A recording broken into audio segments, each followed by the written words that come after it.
Bonjour à toutes et à tous, vous écoutez Cinécast, le podcast qui vous fait découvrir les dernières sorties cinéma et streaming. Ici Thibaut, toujours en direct du Festival de Cannes. Et aujourd'hui, je vais vous parler du film Soudain, le nouveau film de Ryusuke Hamaguchi, dont la sortie est prévue dans les salles le 12 août prochain. Et c'est un film français, puisqu'au casting, on retrouve Virginie Efira notamment, mais aussi Tao Okamoto ou encore Gabriel Damani.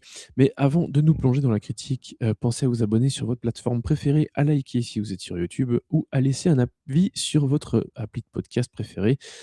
Ça nous aide beaucoup, donc merci d'avance.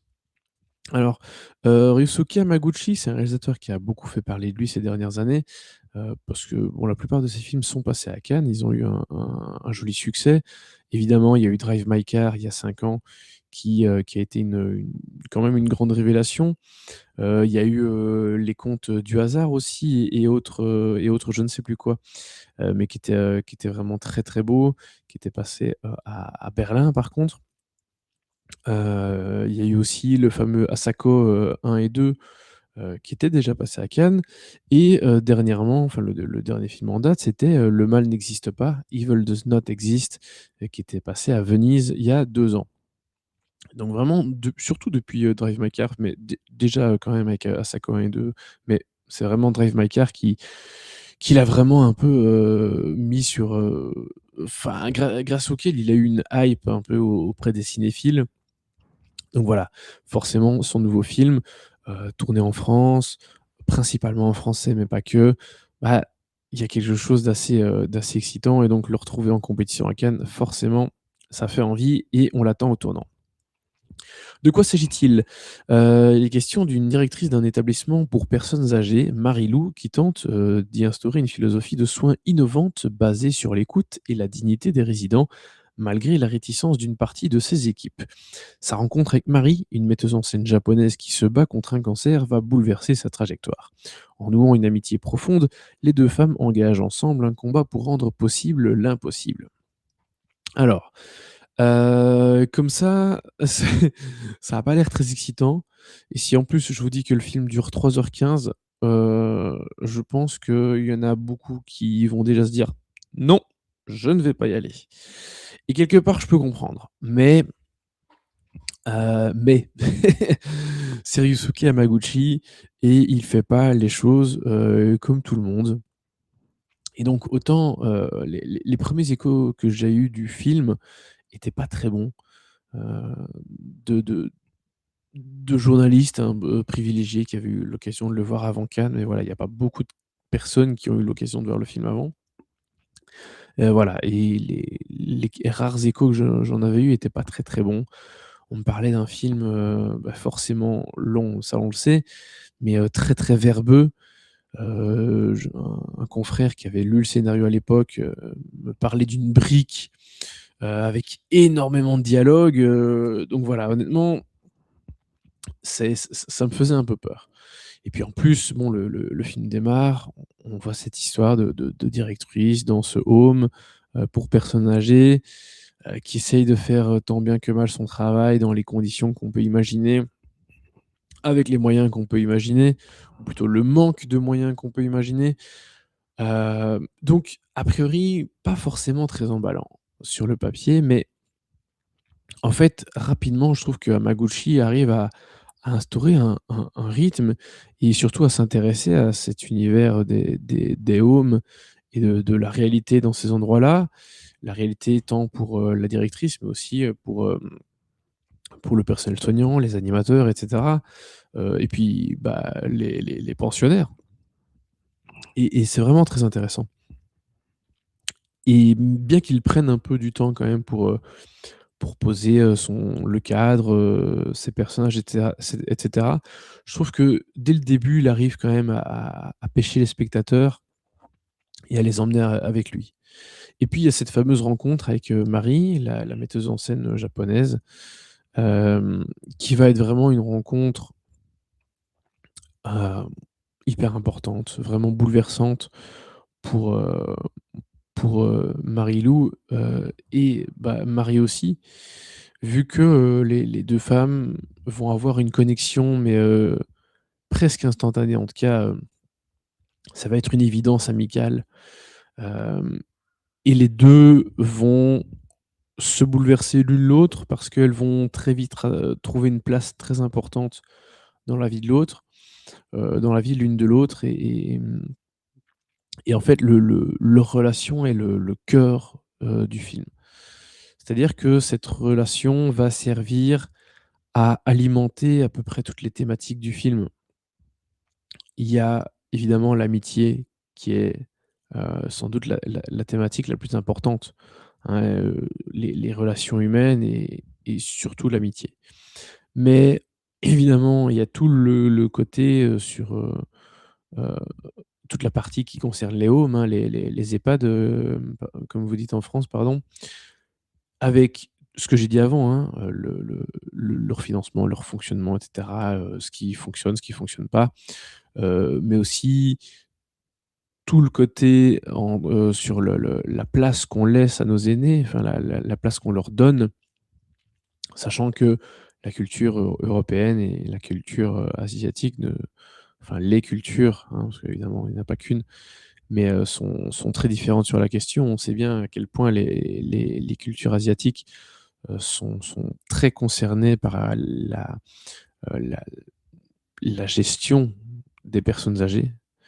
Heu, l Les familles s'en occupent beaucoup plus qu'en Europe, hein, où on a tendance à souvent enfin, à les placer dans des endroits spécialisés, beaucoup plus vite.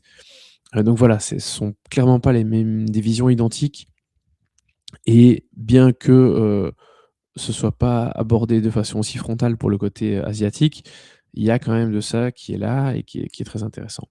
Et puis il y a aussi des sujets, politiques et philosophiques beaucoup plus frontaux. Il y a notamment une espèce de cours magistral sur le capitalisme qui dure, une bonne dizaine de minutes.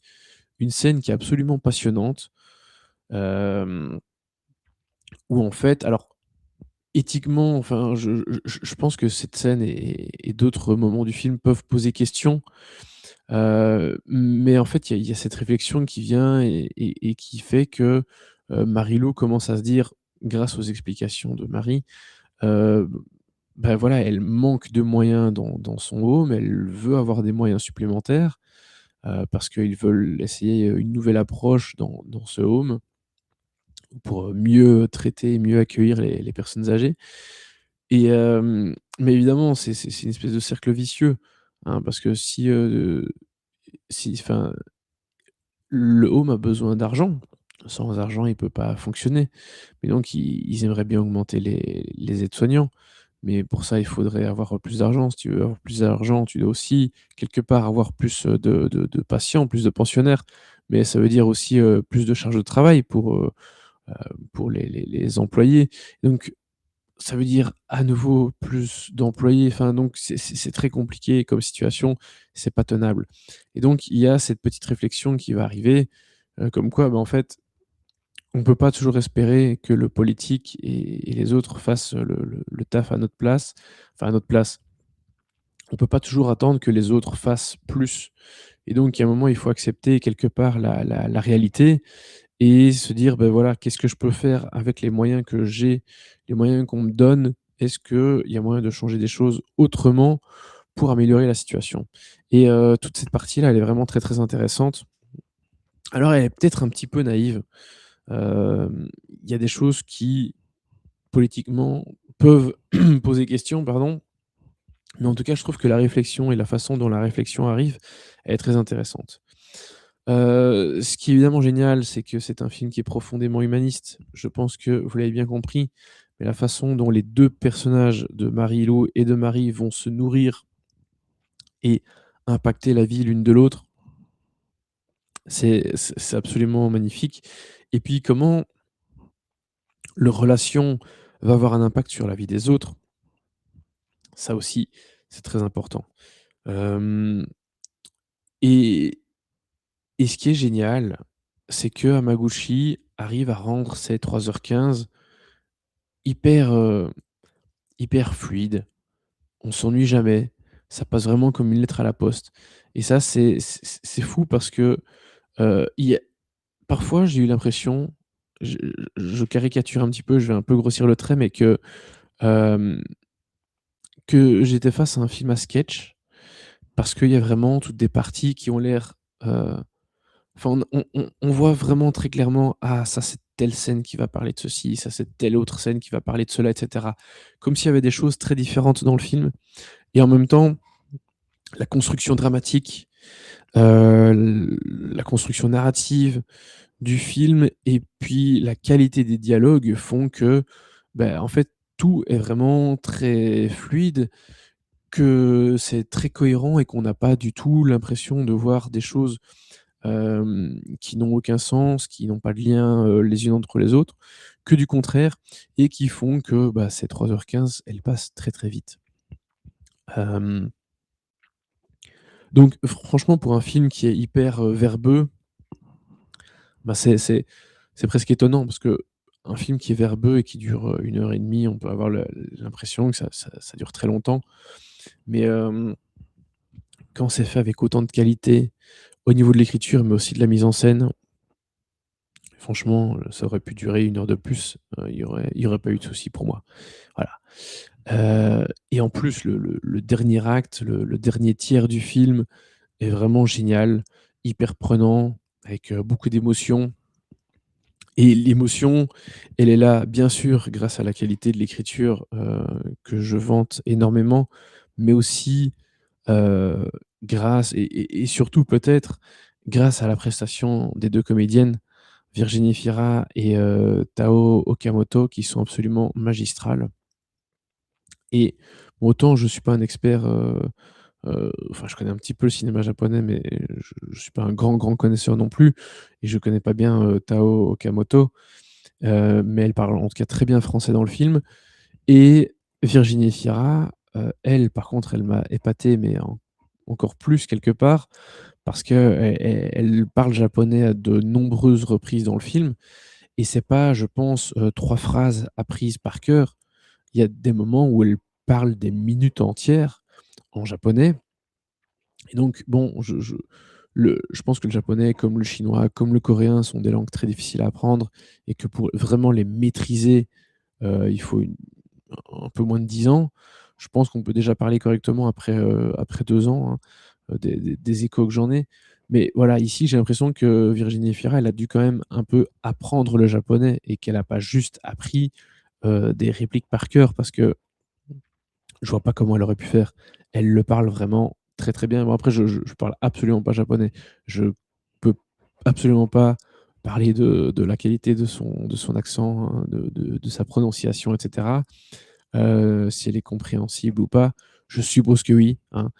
Mais voilà, en tout cas, elle donne l'impression de ne pas juste avoir appris quelques répliques par cœur, mais vraiment d'avoir, en tout cas, un peu appris la langue et vraiment c'est le sentiment que j'ai eu après avoir vu le film, enfin pendant le film, parce que vraiment c'est assez fou, je trouve, d'arriver à une performance pareille, qui est vraiment de très, très, haut niveau. Donc vraiment la prestation de Virginie Fira, dans son ensemble, elle est géniale, et de ces 2